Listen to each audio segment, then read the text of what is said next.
Believe it or not, Daniel, if I think back, like what made me want to become a teacher wasn't just because in school I felt like, man, I would have loved to have a teacher. And throughout all of that, I felt there's a calling for myself. And it's probably because, like I mentioned, my parents had taught us give back, contribute, but I wasn't really clear on what it is that I wanted to do when I grew up. I was an average C student, and so I wasn't really book smart. I wasn't really connecting with school, and it might have been that, adults didn't really take me seriously. I felt like maybe I was taken for granted. At that time, I felt, man, if a teacher has so much power over a young person and fulfill dreams or help inspire dreams at least.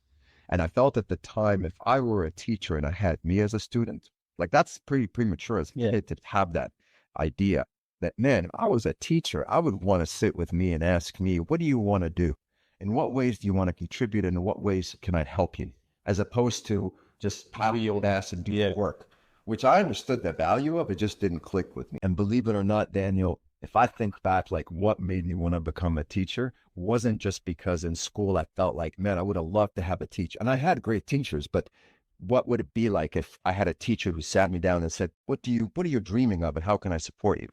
But Chuck E. Cheese was like the one that tipped it, in that I'd love to be with young people and I'd love to open their eyes and give them hope and inspiration, and then landed on becoming a teacher.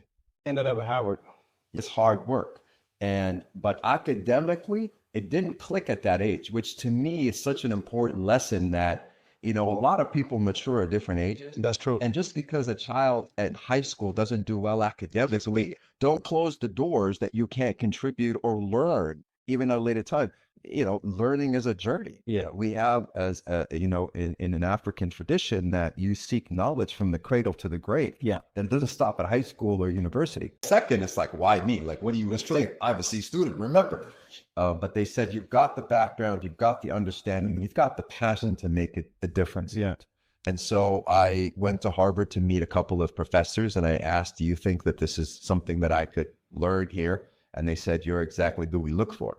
I said, yeah, but you got to look at my transcripts. Yeah. And they said, but Adel, that was so long ago. So that doesn't matter. You know how to read, you know how to write, you're smart, you're driven. We want good people here. And so I did all the tests that I needed to get in and got admitted. But if that's not a great story, I don't know.